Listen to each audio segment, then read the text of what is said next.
patuloy sa ating gawain sa gabing ito. Ito nga po ang ating daily devotion at ating ipagpapatuloy ang ating gawain. Sa gabing ito tayo ay nasa Isaiah chapter 53. Ating sisimulan ang ating pag-aaral sa kabanata pong ito. At ito po ay napaka-importanting bahagi ng aklat ng Isaiah.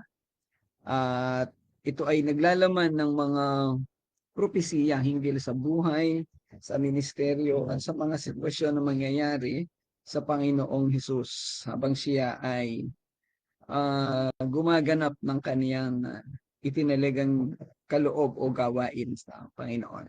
Sige po, bago tayo magsimula, tayo ay magkaroon ng pananalangin. Samahan po ninyo ako muli. Muli po, Panginoong Diyos, maraming salamat sa gabing ito, sa iyong patuloy na pagsama, paggabay at pangunguna sa amin. Sa patuloy na pagkakaloob mo ng oras upang kami ay magkasama-sama sa ganitong pag-aaral.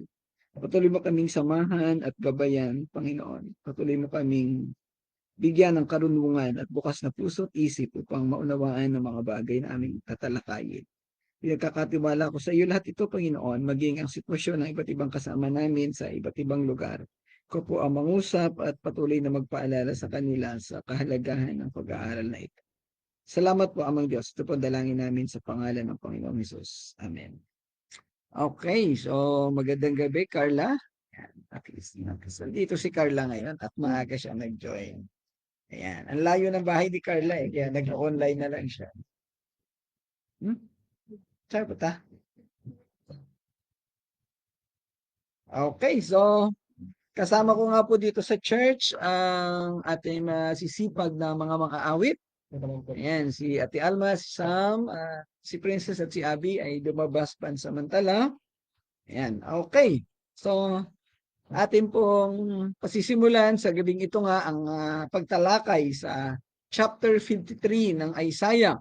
Siyempre, natapos natin kahapon yung chapter 52, yung iba't ibang refleksyon sa buhay natin sa chapter 52 ay tatalakayin natin bukas. And so, ang Isaiah chapter 53 ay naglalaman ng napakaraming propesiya na naglalarawan sa isang nagdurusang lingkod. Ito ang kabanata ng Isaiah na nakafocus sa nagdurusang lingkod o sa Panginoong Hesus. At alam nating lahat na siya ang Mesiyas na itinalaga ng Diyos upang iligtas ang ating mga kasalanan. Sa ang katangian ng nagdurusang lingkod ay una ay yung tinanggihan o pagtanggi sa kanya. And then sumunod yung kaniyang pagdurusa at ang kaniyang kamatayan bilang kapalit ng mga kasalanan ng sangkatauhan. So makikita natin dito, may tatlong katangian na tatalakayin sa kabanatang ito. Una, yung pagtanggi sa nagdurusang lingkod, yung pagdurusa na kanyang mararanasan, at ang kaniyang kamatayan. Siyempre, alam natin na sa dulo ng lahat ng ito, yung kaniyang muling pagkabuhay at pagbibigay sa kanya ng pinakamataas na karangalan. Yun yung pag-upo niya sa kalangitan sa kanan ng Ama. Ang ministeryo ng nagdurusang lingkod ay ang pagbabayad sala para sa mga tao o tinatawag natin sa English na atonement. Ayon sa kaugalian, binibigyang kahulugan ng mga Kristiyano o ng mga mananampalataya bilang isang hula ng pagdurusa at kamatayan ito ng Panginoong Hesus. Ang sitwasyon natin dahil sa kasalukuyang panahon, alam na natin kung sino ang Mesiyas, kung sino ang tinutukoy dito na nagdurusang lingkod. Siyempre sa kapanahunan ni Isaiah, hindi pa ito alam. Walang ka-idea ang mga tao kung ano ito, mga sinusulat na ito ng propeta Isaiah. Pagkamat sa pag-aaral nila at sa pagtuturo sa kanila, alam nila na mayroong darating na magliligtas sa bayang Israel. Kaya lang hindi nila naunawaan eksakto kung ano ang katangian, kung ano ang gagawin nito. Ang alam lang nila, ililigtas nila, hahanguin yung kanilang nararanasang mga kahirapan. Ang expectation nila, lagi nating binabanggit, yung darating na Mesiyas na maglilingkod sa kanila ay isang warrior, political warrior na nakasakay sa kabayo at papatayin, uubusin ng kanilang mga kaaway, yun, na tumutukoy sa mga Roman soldiers. Pero ang dumating ay isang maamong lingkod na nakasakay sa asno. ibig sabihin ay hindi makikipag-away, hindi makikipaglaban, mapayapa. Ayan, kaya sila ay nadismaya. Okay, ang talatang ito, ang kabanatang ito ay nagdidetalye kung paano siya hahamakin, paano siya susugatan dahil sa mga pagsalansang at sa huli ay magiging pinagmumulan ng kagalingan at kapayapaan para sa iba sa pamamagitan ng kanyang pagdurusa at kamatayan. Yun nga ating huling talata na tinalakay doon sa chapter 52, may binabanggit doon na I think tama, maunawaan ng mga tao kung sino ito, kung anong itsura niya. Hindi na siya mukhang tao kasi hindi na makilala ang itsura na dahilan sa naging pagkasira, posibleng puro dugo ang mukha niya at ang katawan. Hindi na siya mukhang tao, hindi na siya ma-recognize. Pero doon sa huling bahagi ay tinalakay doon yung pagiging marangal niya. Yan. So, ang kabanatang ito ay nagbibigay ng maraming tema at konteksto. Una, yun ng prophetic message o mensahe ng pagiging propetiko. Isinulat ito ilang siglo bago ang kapanganakan ni Jesus. So, approximately, ang buhay ni Isaiah is from, I think, 700 to 600 BC. Ipinanganak ang Mesiyas ng 4 BC. So, ang diferensya sa panahon ay 600, so 500, almost on all 596 yung eksakto doon. Kaya alam naman natin na hindi eksakto yung pag-compute. So, from 600 to 4 BC, uh, almost 600 years ang diferensya. Pero makikita natin na nagtuloy-tuloy yung katuparan. Siguro sa panahon natin ngayon, kung mag-iintay tayo ng 600 years, talagang maiinip na tayo. Teka, darating pa ba yan? Kailan pa ba yan? Marami nga na hindi na makakaabot na maghintay. Dahil ang edad natin ngayon ay bihira na nakaka-100 taon. Hindi ko alam ilang taon na yung tito niyo, Te Alma, na namatay. 100 plus ba yon? 103 po. 103. Mas matanda pa kay Juan Ponce Enrile, 101 si Enrile eh. Yan. Okay. Isa sa tema nito yung pagbabayad sala at pagpapalit. Yung tinatawag nating atonement at substitutionary atonement. Binibigyan diin ng kabanata na ito ang pagdurusa ng lingkod na hindi para sa kaniyang sarili, kundi isang kapalit para sa mga kasalanan at kasamaan ng iba. Yung substitutionary atonement. Siya ay tinusok dahil sa ating pagsalangsang. Hindi sinaksak, hindi simpleng sinaksak o hindi tinusok. Alam natin doon sa kwento na yung kanyang tagiliran ay tinusok at malaki ang pagkakatusok, talagang yung part ng ng kidney yung tinusok sa kanya base doon sa nakita natin sa mga pelikula ayan, at dinurog dahil sa ating mga kasamaan. Dinurog, literal na dinurog ang kaniyang katawan, yung kaniyang simula ulo hanggang sa talampakan yata ay meron siyang sugat. Yung kanyang ulo nagkasugat-sugat dahil doon sa koronang tinik at doon sa kanyang paglalakad. Hindi naman ispaltado o simentado ang lidaanan niya nung siya ay nagpasa ng krus. Bulubundukin nga yung Golgota eh. Yan. Ang parusa na ito na naranasan ng Mesiyas ay nagdala ng kapayapaan sa mundo. Makikita natin yung sitwasyon ng Panginoong Hesus nung ginagampanan niya ang gawain na ito. Habang siya'y naghihirap para sa mga tao ng makasalanan, yung mga tao sa ibaba ay linilibak siya. Pero pagkatapos niyang mamatay, naandoon yung pag-glorify sa kanya. Yung isang tema pa, yung pagtanggi at katahimikan. Ang alipin ay nilalarawan bilang tahimik at mapagpasakop, hindi umiimik, hindi nangangatwiran, tulad ng isang kordero na dinadala sa katayan at hindi makatarungang hinatulan. Wala man lamang siya naging pangangatwiran, kaya nga siya inaalipusta doon sa kapanahunan ng paghatol sa kanya. Subalit sa kabila ng lahat ng ito, naranasan niya yung tagumpay sa pamamagitan ng pagdurusa. Kaya nga sabi natin din sa awitin, yung paghihirap, yung pagdurusa ng Mesiyas, ng lingkod na ito, ang naging resulta ay tagumpay ng bawat isang mananampalataya. Sa kabila ng kanyang pagdurusa at kamatayan, ang alipin ay uunlad at lubos na magbubunyi or ipagbubunyi. Ang kaniyang kamatayan sa huli ay hahantong sa pagpapakaligtasan ng mga tao. Yung napakaduming buhay ng mga tao na tigmak sa kasalanan at kasamaan ay mababaligtad, mapapatawad sila ng Panginoon. Ano yan? Okay. Yan. Ang kabanatang ito ay maigsi lamang, may 12 talata lamang, 12 verses. Ang mga tema sa verses 1 to 3, yung tinalikurang lingkod. So tatalakay natin maya yung verse 1, yung pagbagsak ng damdamin ni Propeta Isaiah dahilan sa kawalan ng mga na nakikinig o umuunawa sa kaniyang mga salita. And then sa talatang 4 at 6, tatalakayin naman natin yung pagdurusa, yung kasakitan na mangyayari mismo sa Misaya. Sa talatang 7 hanggang 9, yung tahimik at walang salang biktima. Ayan, sabi kasi dito, yung binabanggit kanina, hindi man lang bumuka ang kanyang bibig, hindi man lang siya nagreklamo nung siya ay pinaparusahan. At sa huling bahagi, yung pagpapatunay na siya ay manunubos. Ayan. Okay, so ang Isaiah 53 ay isang makapangyarihang at nakakaantig na kabanata sa lumang tipan. Imagine natin yung sitwasyon, parang tayo manunood ng isang horror movie ba na ang laman ay yung bida ay pahihirapan. Parang mga pelikula lang ng mga unang panahon ng mga action movie. Binubugbog ang bida, ano? So, ganun po ang nangyayari. At ang bida dito ay ang Panginoong Hesus at siya ay bubugbugin. Kaya lang po, wala tayong makikita ang artista. Ayan, mukha ko lang ang makikita ninyo habang ikinukwento. Ayan. So, ito ay madalas na tinatawag ng kabanatang nagdurusang lingkod, the suffering servant. At nagpapakita ito ng detalyadong larawan ng isang lingkod na nagdurusa.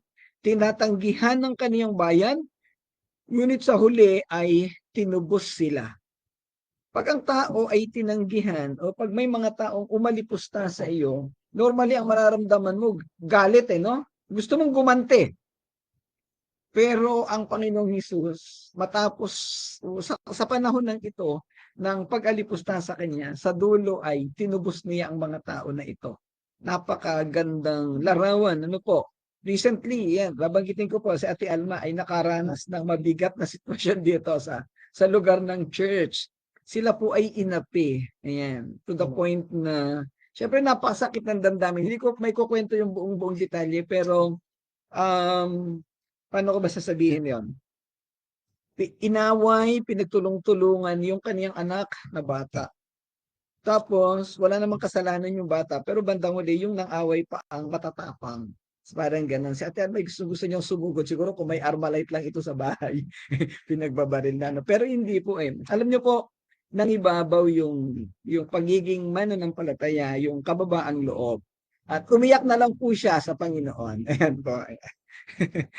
Naikwento ko tuloy yan. Pero yun po, medyo mahirap yung sitwasyon na yan.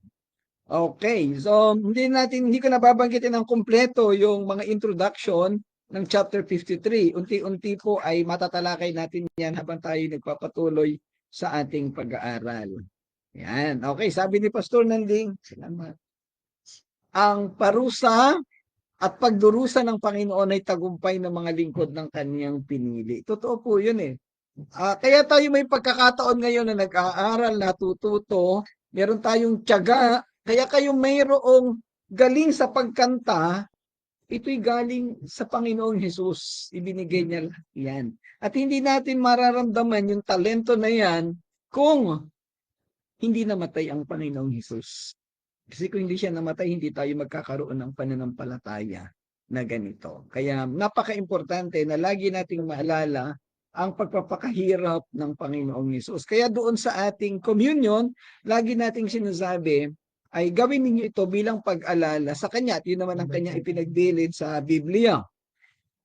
Yan. Ang mga context, ang kabanatang ito, chapter 53, ay may iba't ibang koneksyon sa iba't ibang bahagi rin ng kasulatan. Una sa awit 22, tumutukoy sa pangungutya at pagtusok sa Panginoong Hesus. Itinalakay din sa aklat ni Zacarias, chapter 12, verse 10, ang titingnan nila ako na kanilang itinusok. Doon nakapako sa krus, tapos tinusok siya. No? And then, Binanggit sa Daniel chapter 9 verse 26 ang isang pinahiran na naputol. Yan. At sa Matthew 8:17, yung pagpapagaling ng Panginoong Hesus sa mga may sakit. Yan. Ipinakita rin sa Aklat ng Mga Gawa, chapter 8, verse 32 to 35, na ipinapaliwanag ni Felipe sa ang Isaiah 53 sa official ng yung eunuko, na Ethiopian eunuch, na kinilala si Jesus bilang lingkod. Yan. Ang pinag-uugnay ng unang Pedro chapter 2 verse 24 to 25 ang paglalarawan ng mga tupa ni Isaiah sa pagbabalik ng mga mananampalataya sa pastol. And generally, ang chapter 53 ay tumutukoy sa paghihirap na mararanasan ng Mesiyas. At ang pinakauna na nga dito, yung tinalakay din ni Apostolan, yung pagtanggi ng kanyang sariling bayan. Inoffer ng Diyos ang kanyang anak, subalit tinalikuran. So, yan, sa verse 1 pa lang, tatalakayin na natin yan mamaya. And then, yung katahimikan ng Panginoon habang siya ay inaakusahan. At yung pagtusok sa kaniyang paa at kamay o sa tagiliran, yun yung pagpapako. So, ang pako na ginamit ay malalaking pako.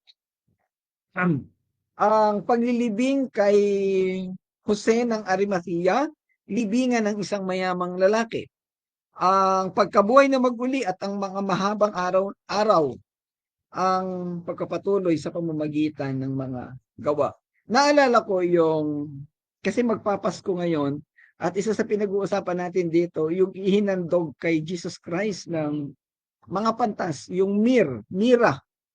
Ilang beses ko nang tinalakay na ang mira ay isang uri ng langis o katas na merong katangi-tanging pabango, essential oil, kumbaga isang mahalagang uri ng langis o substance na ginagamit sa paggawa ng mga antibiotic, sa paggawa ng pabango, at yung katas nito ay ginagamit na pabango para sa mga paghahanda sa kamatayan.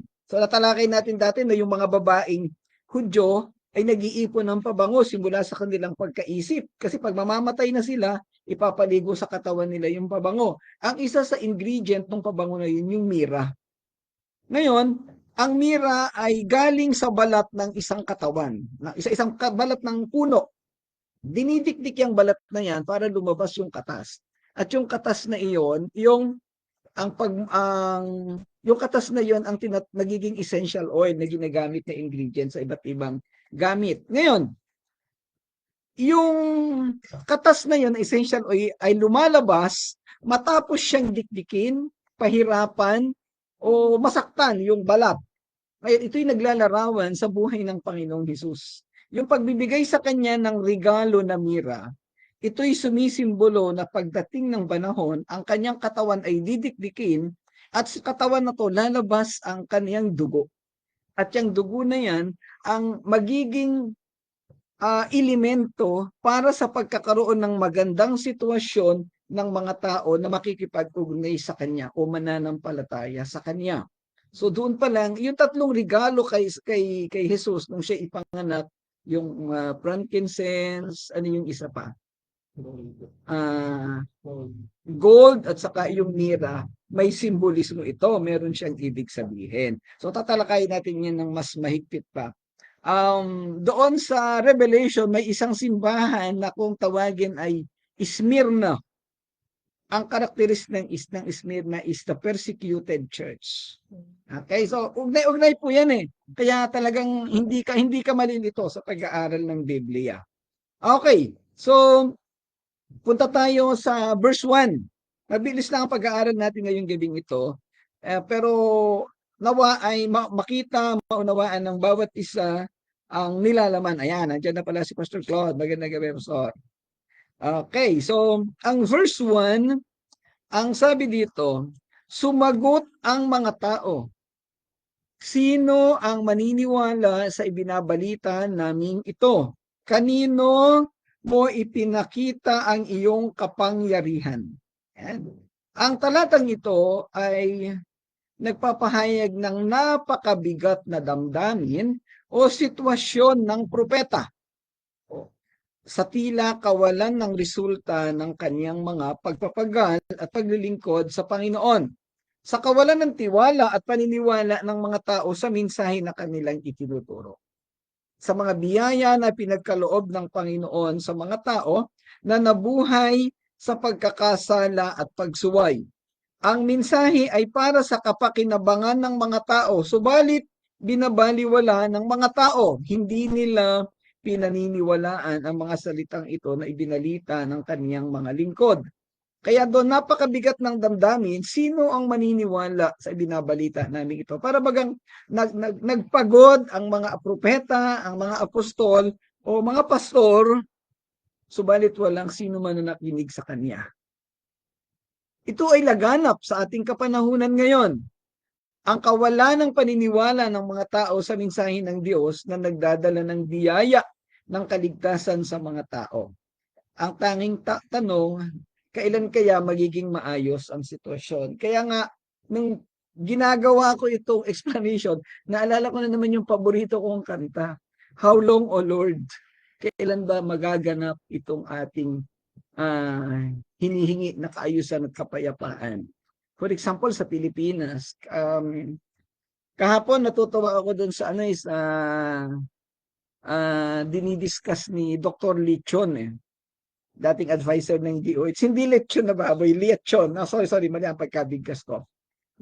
Sabi niya, naiiyak ako Ang discussion niya kasi, ang Pilipinas daw ay ipinaglaban, tinubos ng maraming mga bayani. Andres Bonifacio, Jose Rizal, kung kasama si Emilio Aguinaldo, bahala na kayo mag-isip. Ako hindi ko iniisip. Napakaraming bayani. Panahon ng Hapon, panahon ng Amerikano, nandiyan sina Juan Luna at kung sino-sino pa.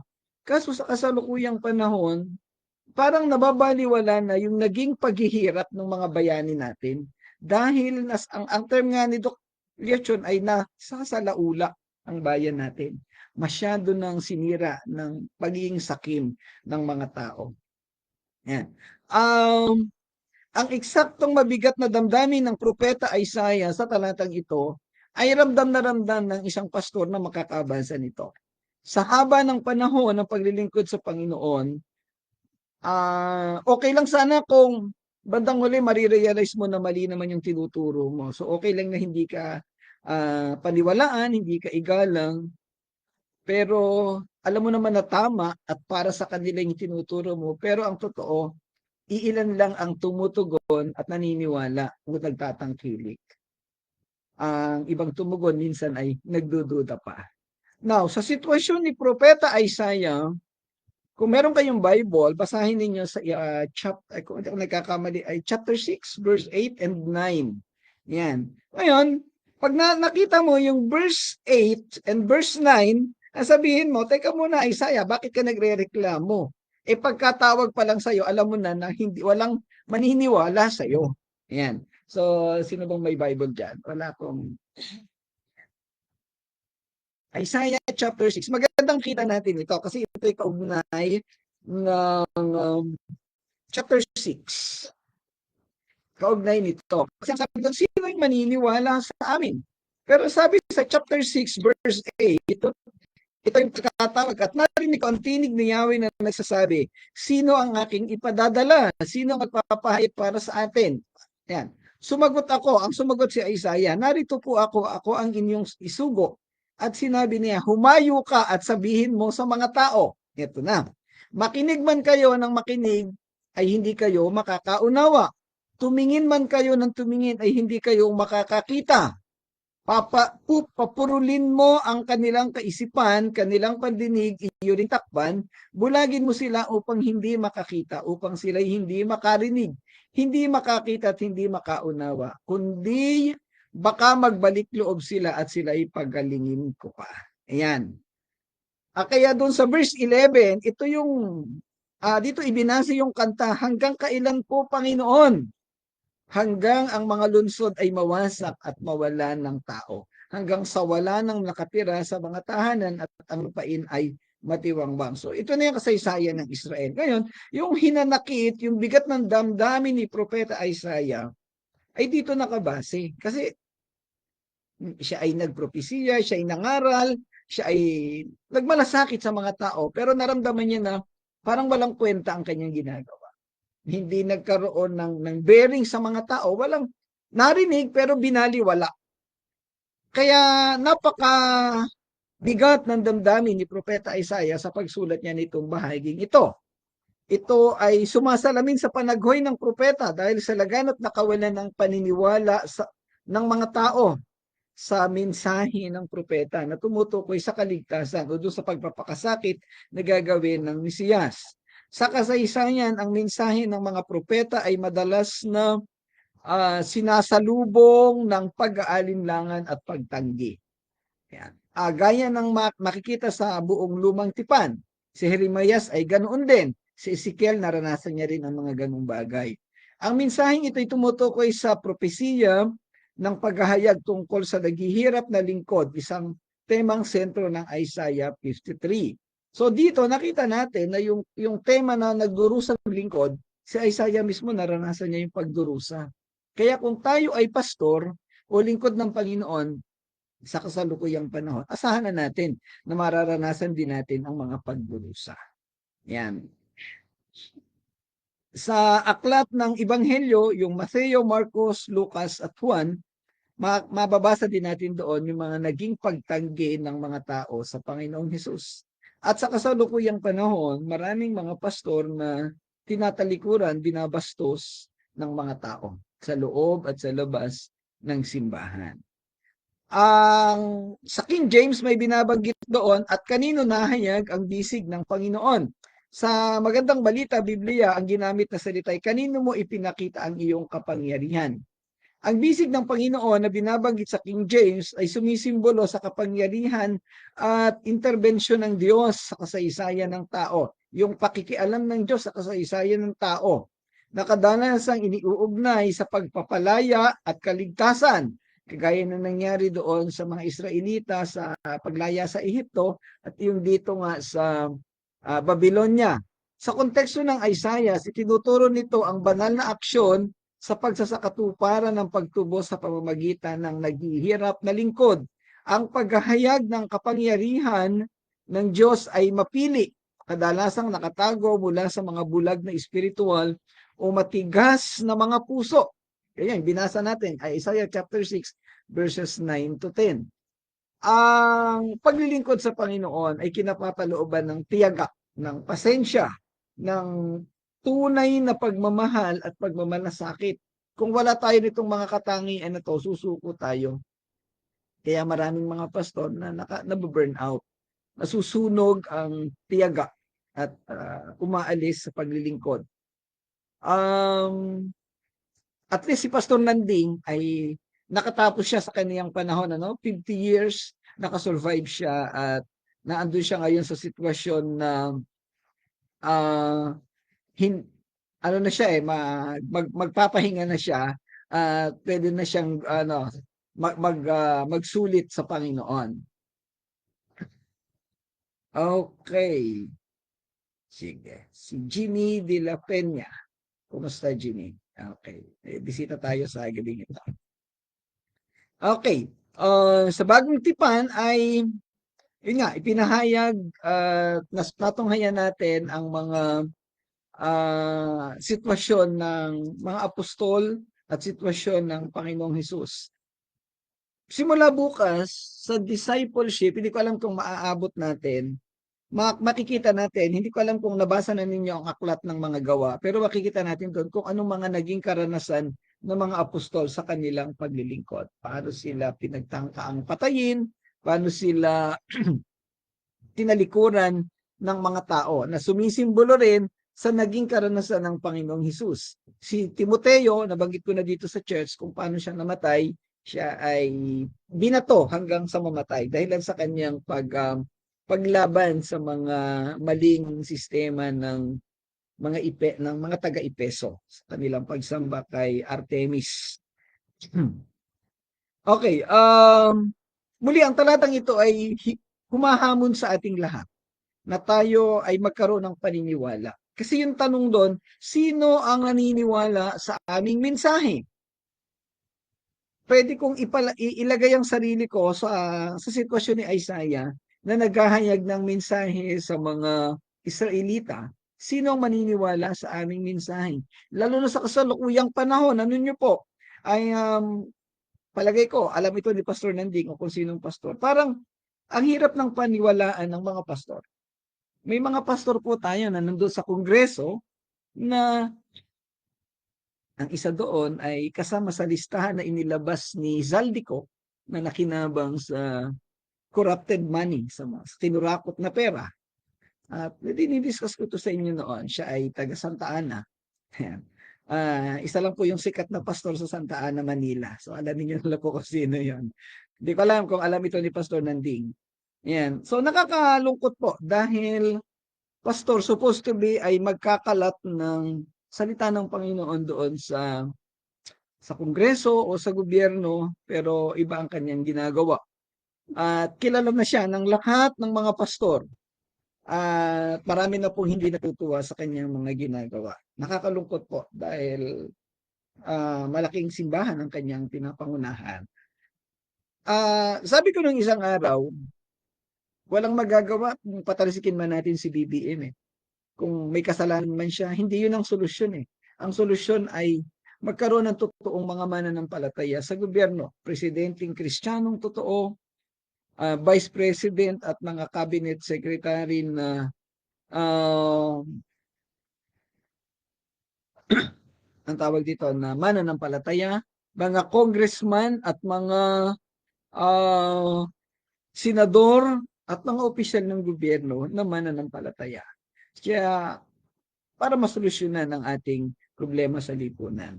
Ngayon, doon sa issue na paano tayo maniniwala sa nagsasabi ng mabuti, sa mga naghahayag ng mensahe ng Panginoon. Samantalang marami tayong nakikita na mga kapwa lingkod ng Panginoon na gumagawa ng mali. Well, wala tayong magawa, hindi natin kontrolado ang sitwasyon. Ano po? Kaya ang mundo, ang bayan natin, partikular ang Pilipinas, ay napakagulo dahil maraming mga gumagawa ng kamalian. Maraming mga natatalo ng tentasyon o ng mga tukso. But ganun pa man, yung iilan na matino, hindi dapat huminto. Tuloy-tuloy ang paghahayag ng mensahe. Si Propeta Isaiah, siguro posibleng kung buhay pa siya sa kasalukuyang panahon, wala siyang ibang gagawin kundi ipagpatuloy ang kanyang misyon at ang kanyang gawain. Kung si Apostol Pablo ay nabubuhay pa rin sa kasalukuyang panahon, posibleng yon pa rin ang kanyang gagawin. Ayan, si Brother Edgar ay sinabi ang pangalan. Sige bro, bahala ka na dyan. Okay. Actually, tama yon. Siya talaga yon. Tingnan nyo na lang po mga kapatid kung sino yung nutukoy kong congressman na naku po, ang term nga ni pastor, edi nakakasuka ang pastor na yan sa kanyang mga ginagawa. Okay. Ang talata rin ito ay nagpapahayag o tumutukoy sa pagpapahayag ng kapangyarihan ng Diyos. Yung binabanggit doon sa King James na bisig ng Panginoon o dito sa atin ay yung kapangyarihan ng Panginoon, ito'y tumutukoy sa kanyang kayang gawin, sa kakayahan ng Panginoong Diyos, yung kanyang kapangyarihan na execute, gawin ang kanyang pangaplano. At itong ang pagpapadala ng Mesiyas ay katuparan ng plano ng Panginoong Diyos na propesiya 600 years ago sa panahon na bago ang panahon ay pinanganak ang Panginoong Hesus. Ayan. At syempre, ito tumutukoy sa katuparan at sa papel ng mensahero. Ngayon, ang sentrong talakayan dito ay ibabalik natin doon sa response ng mga tao. At ito yung magiging sentrong mensahe ng kabanata. At ito ang dahilan ng ating kasalukuyang panahon. Bakit tila wala ng kwenta, tila nawawala na ng silbi ang mga gawain sa Panginoon. Kalat ang mga maling simbahan, kalat ang mga maling katuruan. Noong isang araw may nadiscover ako, nakilala natin na totoong Kristiyano pala, sikat na vlogger, pero kulto pala yung kinakaaniban niyang simbahan. Oneness pa lang. Si Tetelestay, kahit marinig niya, at si Joros Gamboa. nung search ko kasi may video sila na nagbabautismo. So, sinearch ko yung church, Revealed Church. Sorry po, kailangan kong banggitin para sa kapakinabangan ng lahat. Magreklamo man, kasuhan man ninyo ko, okay lang. Ang church nila ay Revealed Church. Tapos nang i-search ko ay Apostolic Pentecostal Church at membro ng United Pentecostal Church, which is oneness. Hindi naniniwala sa kanila iisa ang Diyos Ama at ang pangalan ay Jesus. So walang Holy Spirit. Oneness. So medyo magulo, saka natin na pag-usapan yung detalye po. Yun po ang isang katangian ng oneness. At kilalang kilala sila. Yan. Nakakalungkot dahil napakaganda ng sinasabi sa media, pero mali ang kanilang paninindigan at itinuturo. So yun po. So ano ang pwede nating gawin sa usaping ito? Maraming hindi nakikinig sa mensahe ng Panginoon. Marami namang organized na simbahan na parang ano kayang katotohanan ng kaligtasan ng mga taong ito. Ang karamihan ay motivational lamang, nai-inspire lamang sa mensahe o sa dami ng uma-attend, pero walang katotohanan ang kanilang pagsunod sa salita ng Panginoon. So tayong mga mananampalataya na totoo, wala tayong ibang pwedeng gawin kung hindi manalangin, ipaubaya natin sa Panginoon at ipagpatuloy natin ang ating mga ginagawa. Dito ay tinatanong ni Propeta Isaiah, sinong maniniwala sa ibinabalita nila? Pwede ko ring tanungin, sino sa inyo yung naniniwala sa pinag-aaralan natin sa daily devotion? Meron pa ba? Sana naman lahat kayo naniniwala. Hindi ko ito salita. Ito ay salita ng Panginoong Hesus, ng Panginoong Diyos, ni Propeta Isaiah. Ako ay tagapaghayag lamang. Kasi kung sasabihin ko sa inyo na basahin ninyo yan, mag-aral kayo sa bahay ninyo, palagay ko hindi nyo naman pagkukusa ang pag-aralan eh. Kaya kahit mahirap yung ginagawa natin daily devotion, tuloy-tuloy lang ang ating pag-aaral. At least kahit pa paano, kung meron mang ang concentration point ninyo ay kaunti lang, at least may kaunti. Kasi pagka iniwanan ko kayo sa ganung utos lang, baka yung 40%, baka maging 10% lang. O baka mawala pa. Yun yung daily personal devotion, di ba? Hindi naman halos nagagawa. So, sino ang maniniwala? Sino ang makikinig? Sino ang susunod? Ngayon, tayong mga nakakarinig, gawa ito'y gumising sa ating lahat na magbigay tayo ng oras ng panahon para sa salita ng Panginoon. Ito ay para sa ating ikalalago bilang mga mananampalataya. Ayan. So, nawa ay matuto at gumising sa damdamin at sa kaisipan ng bawat isa. Ito'y salita ng Panginoon. Huwag na nating huhayaan na magkaroon pa ng panibagong mga salita na magsasabing sinong maniniwala sa ibinabalita namin ito. Huwag na nating hayaan na sumama pa ng sumama ang kalalagayan ng mundo, ng ating bayan, dahil lang sa kawalan ng pakikinig o pag-unawa sa salita ng Panginoon. Kung may pinaka-importante na kailangan tayong pag-aralan at pagtuunan ng pansin, ito ay ang salita ng Panginoon. At ito ay napaka-importante. Kaya sabi nga ninyo nung isang araw, ito yung mga taga-music team, ang lagi niyang sinasabi, hindi lang sa tinapay nabubuhay ang tao. Kung hindi, saan? Sa kape o sa gatas? Sa bawat salitang nagmumula yan. Salamat sa inyo. So yan po, manatili tayo sa salita ng Panginoon. So tayo po'y magpatuloy na mag-aral. Marami pa tayong mababasa sa Biblia. Marami pa tayong matututunan. Kailangan lang nating magtiyaga habang hindi dumarating ang Panginoon. Okay, so hanggang doon lang po pansamantala ang ating tatalakayin sa gabing ito. Bukas, sa Lunes natin tatalakayin ng verses 2 and 3. Ayan, so ihanda po niyo yung sarili niyo kasi napakaraming mahalagang bagay na matatalakay tayo dito sa kabanata po na ito. Okay, tayo po'y magwakas sa pamamagitan ng panalangin. Ito tayo ulit. Muli po, Panginoon, maraming salamat sa gabing ito, sa pagkakataon na natalakay namin ang panimula ng kabanatang 53. Salamat, Panginoon, sa biyaya mo, sa karunungan na pinagkaloob mo sa amin, at sa tiyagan ng bawat isa. Patuloy mo pong pagpalain ng bawat isa sa amin, Panginoon, upang patuloy kaming magkaroon ng commitment sa pag-aaral ng iyong salita. At tulungan mo kami, Ama, na makapagpatuloy sa pagsunod sa iyo upang kahit sa maliit na bahagi ay makakontribute kami sa kaayusan ng mundo at sa kaluwalhatian ng iyong pangalan.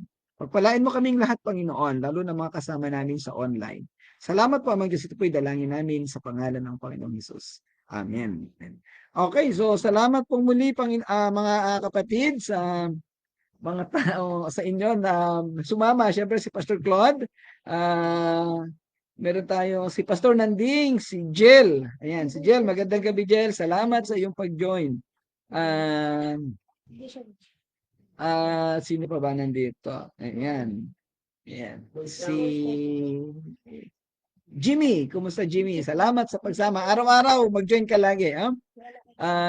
Siyempre si Brother Edgar, si Pastor Nanding, si Kat, saka si Carla. Okay. So, God bless everyone.